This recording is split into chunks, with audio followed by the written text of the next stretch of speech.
The CEO of Formula One, the top tier of global motorsport, has ruled out any chance of the sport going electric, saying sustainable fuels will allow it to achieve its goal of carbon neutrality by 2030. In an interview with Italian newspaper Il Sole 24 Ore, first reported by Motor Authority, Formula One CEO Stefano Domenicali reportedly said the sport will never go electric.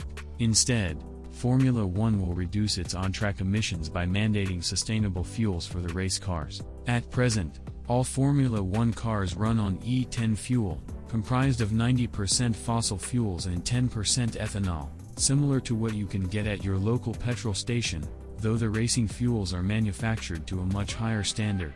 From 2026, all engines powering Formula One cars will be fueled by 100% sustainable synthetic fuels, prompting carmakers such as Ford, Audi and Cadillac to enter the series in part to piggyback off a sport green image. The cars will continue to be powered by turbocharged 1.6-liter V6 petrol engines, although from 2026 the car's hybrid system will produce approximately 3 times its current output, increasing from 120 kilowatts to 350 kilowatts.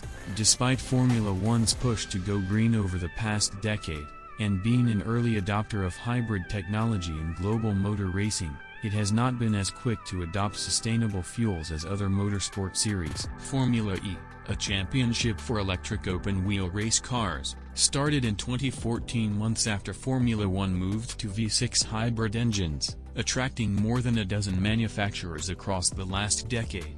Despite its pursuit of producing net zero emissions before the end of the decade, this means the car's V6 petrol engine, now developing 400 kilowatts, will almost be matched by the hybrid system. From 2009, the Australian V8 Supercars Championship has been powered by E85 fuel, an 85% ethanol/15% high-octane fossil fuel blend. In 2023, the North American IndyCar Open-Wheel Racing Series moves from E85 to a 100% renewable ethanol, which oil giant Shell claims will reduce the championship's on-track emissions by 60% compared to regular racing fuels.